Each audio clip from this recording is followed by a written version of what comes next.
मैं हूं सनी गंगासागर आपके साथ में। शुरुआत करते हैं इस वक्त आ रही बड़ी खबर के साथ में। बीजापुर से ये बड़ी खबर आ रही है, जहां पर पदेड़ा मतदान केंद्र में नक्सली हमले का मामला सामने आया है।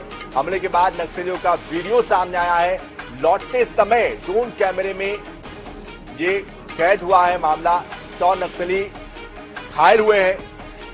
मारे गए साथियों को ले जाते हुए नक्सली दिखाई दे रहे हैं। कंधे पर लाद कर ले जाते हुए नक्सली दिखाई देते हैं। आज दोपहर में नक्सलियों ने मुठभेड़ की थी और उसी दौरान का यह मामला है। ड्रोन कैमरे में तस्वीरें कैद हुई है। आईएनएस 24/7 पर एक्सक्लूसिव तस्वीरें इस वक्त आप देख पा रहे हैं। नक्सलियों का वीडियो हमले के बाद सामने आया है। बड़ी संख्या में नक्सली यहां पर मौजूद है। तस्वीरों के जरिए आप देखकर समझ सकते हैं, अंदाजा लगा सकते हैं कि किस तरह से पूरी प्लानिंग के साथ नक्सली इतनी बड़ी संख्या में यहां पर पहुंचे थे। तो नक्सलियों का मंसूबा यही था कि लोकतंत्र के महापर्व को रोका जा सके, विघ्न डाला जा सके, लेकिन जनता के हौसले वो कम नहीं कर पाए। एक्सक्लूसिव तस्वीरें आईएनएस 24/7 पर इस वक्त आप देख पा रहे हैं। और गणेश मिश्रा हमारे संवाददाता इस खबर पर अधिक जानकारी देने के लिए हमारे साथ जुड़ चुके हैं। गणेश, लगभग 100 नक्सलियों के सामने यहां पर आने की जानकारी सामने आ रही है। क्या जानकारी इस मुठभेड़ को लेकर सामने आ रही है? कितने लोग घायल हुए, कितने की मौत हुई है, क्या अपडेट?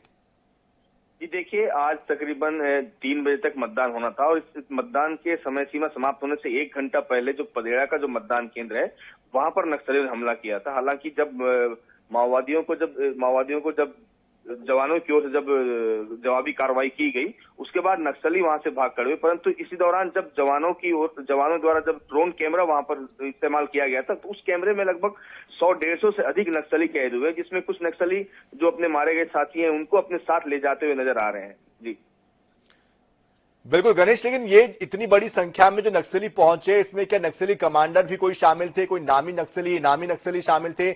और जिस तरह की ये संख्या है, उसके बाद तो लगता यही है कि ये पूरे मतदान को एक तरीके से प्रभावित करना चाहते थे, लोगों को डराना धमकाना चाहते थे। कोई बड़ा मंसूबा था?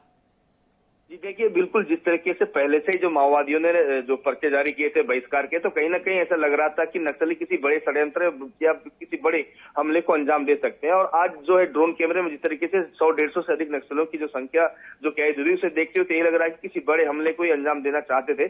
परंतु जवानों की जो सतर्कता थी, जवानों की जो जवाबी कार्रवाई की गई, उससे उनके मंसूबे तो विफल हो गए। परंतु कहीं ना कहीं देखिए, एक बड़ी विफलता भी कह सकते हैं इसको कि इतनी बड़ी संख्या में मतदान जो केंद्र है उसके पास अब नक्सली पहुंच सकते हैं। तो कहीं ना कहीं जो इनके ये जो सूचना तंत्र है उसका फेलियर आप मान सकते हैं कि इतनी बड़ी संख्या में नक्सली किसी बड़े नक्सली हमले को अंजाम देने के लिए वहां तक पहुंचते हैं, परंतु किसी वजह से जवानों की सतर्कता के चलते वो वहां पर विफल हो जाते हैं। जी गणेश, एक सवाल मन में यह भी आता है कि क्या इंटेलिजेंस फेल्योर इसे माना जाए, क्योंकि इतनी बड़ी संख्या में ये पहुंच गए, इनको पहले ही क्या रोका जा सकता था?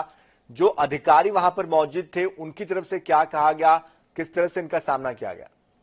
जी देखिए, मतदान को लेकर जैसे ही चुनाव की घोषणा हुई, उसके बाद से ही चारों ओर जिले के चारों ओर जिले को जो बॉर्डर इलाके हैं उसको सील कर दिया गया। उसके बावजूद जो सुरक्षा बल के जवान हैं उनको चारों ओर तैनात किया गया। उसके बावजूद जब मतदान जो केंद्र है उसके करीब इतनी बड़ी संख्या में जब नक्सली पहुंचते हैं, तो आप निश्चित तौर पर इसके जो खुफिया विभाग है, जो इसके सूचना तंत्र है सरकार की, उसकी विफलता जरूर मानते हैं। और अगर इतनी बड़ी संख्या में आप पहुंचे तो कहीं कहीं से इनकी सूचना तंत्र में फेलियर ही है। और अच्छी बात यह रही कि जवानों की सतर्कता के चलते बड़ा कोई नक्सली हमला वो टल गया।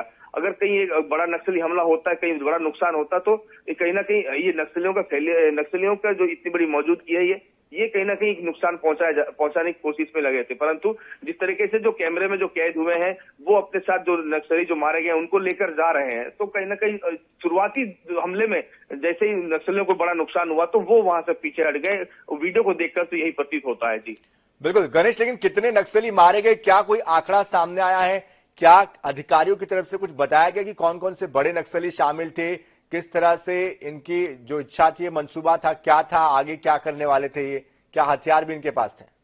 जी, पुलिस की माने तो पुलिस ने जो दावा किया है 2 से 3 नक्सलियों को मार गिराने का पुलिस का दावा है, परंतु जो वीडियो में जो नजर आ रहा है उसमें 2 नक्सलियों के शवों को नक्सली अपने साथ ले जाते हुए नजर आ रहे हैं। जी चलिए गणेश, आप नजर बनाए रखिए, आगे भी अपडेट आपसे हम लेते रहेंगे। बहुत बहुत शुक्रिया इस पूरी जानकारी के लिए।